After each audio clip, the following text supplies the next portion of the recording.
She was big to start off Big 12 play with a win, kind of some ebbs and flows. You guys got to a lead. You kind of had to fight them off at the end, but just kind of looking back at that time at Texas Tech, what did you like most about your basketball team? I think we played very well together. I feel like we, took advantage of the matchups we had. Keyshawn clearly got it going early, so we just tried to find him as much as possible. Just play throughout him.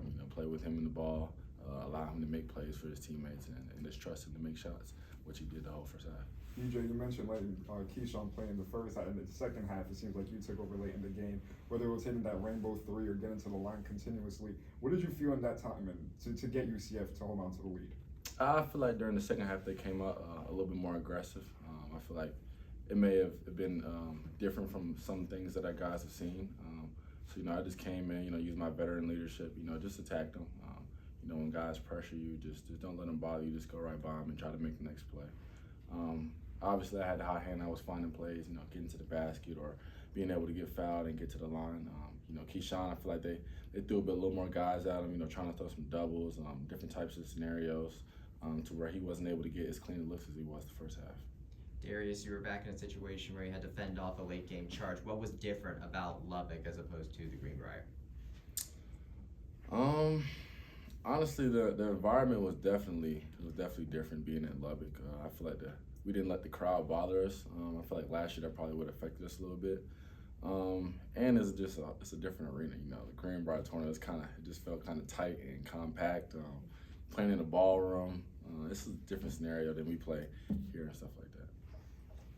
DJ, going into Sunday, have you been able to take a look at Kansas? What have you seen? How you plan on preparing personally, and how do you think the team is ready to play them as well?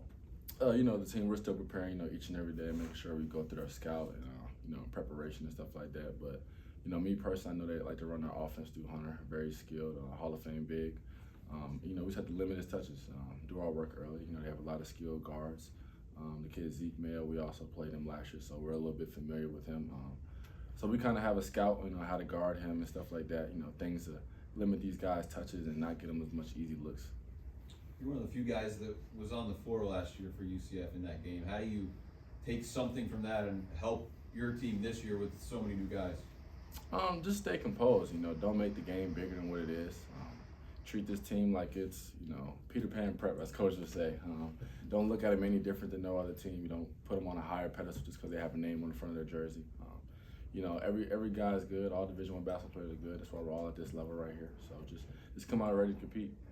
Darius, are there moments when you're on the floor, leading the unit, and you look around, you see all the different guys who can, Keyshawn and Jalen, and where you think to yourself, man, any one of these guys could go off like Keyshawn did the other night?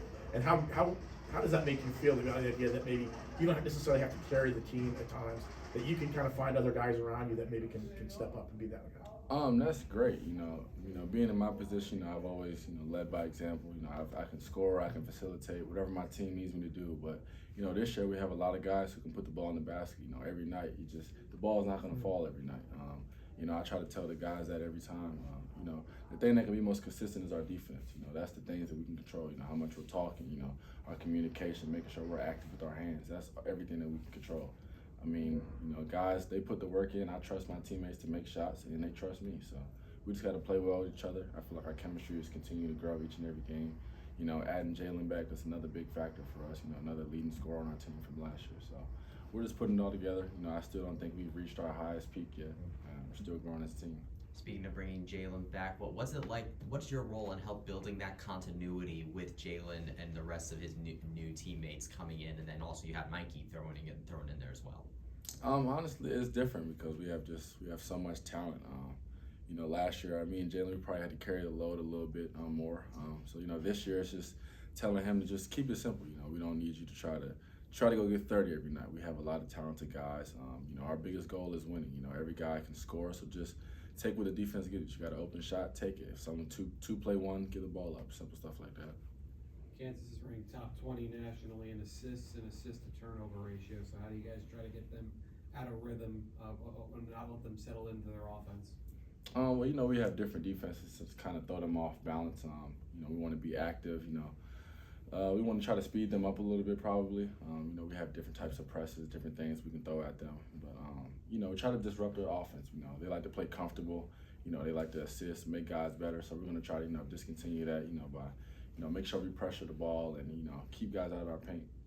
In Texas Tech, I'm sure you were frustrated in the moment for committing that flagrant foul. But after that, I mean, you played lights out. You couldn't play it any better after that. Is that where maybe an older, more experienced Darius Johnson doesn't let a play like that bother him? Yeah, for sure. I definitely shouldn't have got the flagrant in the first place. But, you know, yeah, that's definitely, you know, younger Darius probably would have reacted and got another flagrant after that. So we're glad I'm growing up now. Talk about the confidence that going on the road to beat Texas Tech, to open up conference play does for you. Last year it was different. You guys were on the road, lost to TCU. So what does that do for you guys now, knowing that you're in full steam going into conference play? Well, I think right there, you know, going and get a road win against a very talented team, it sets a tone for us and the rest of the Big 12, you know. I feel like we're a team that's underestimated, and, you know, that's okay because if you keep underestimating, you know, things like that can happen. You know, having the experience with me and Jalen, you know, knowing what to expect going into those rough environments like that, you know, you could take the crowd out of those games. I feel like, you know, the crowd was pretty silent for majority of the game until, you know, they had that one little stretch where they went on a run with a lot of transition buckets. So you could take the crowd out with no threes, no dunks and stuff like that. Darius, Coach Dawkins called you a coach among the players. What is your relationship in terms of coaching and kind of taking that role on the floor there? You know, just trying to echo everything our coaches tell me. You know, I've been under Coach Dawkins for, you know, the past 3 years, so I kind of been in every situation with him, so I kind of know what he's going to say or what he wants the team to understand. So, you know, just trying to reiterate that to make his job easier and to make my job easier as well. Darius, how important is, you experienced this last year, obviously, when you upset Kansas and the student section, everyone stormed the court. How important is the atmosphere for Sunday's game? I mean, how does that impact you guys, maybe get you guys revved up, having a good crowd? It's going to be great, you know.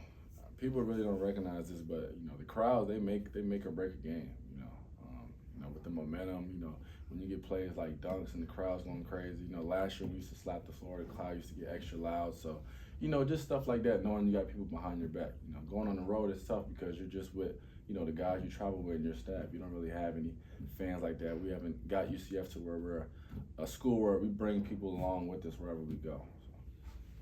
All set? Appreciate it. Coach Darius, you're facing a Kansas team that's coming off of a loss. From your experience, either playing teams coming off of a loss or you coming up with a loss, what's it like going into a game with that situation?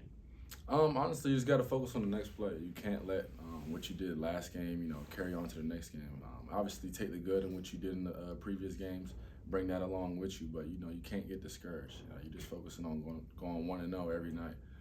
You know, Kansas, they're going to come in here hyped up, you know, coming off a loss, but at the end of the day, this is our home and we got to protect home court. Appreciate it. Thanks a lot, Darius. Appreciate it.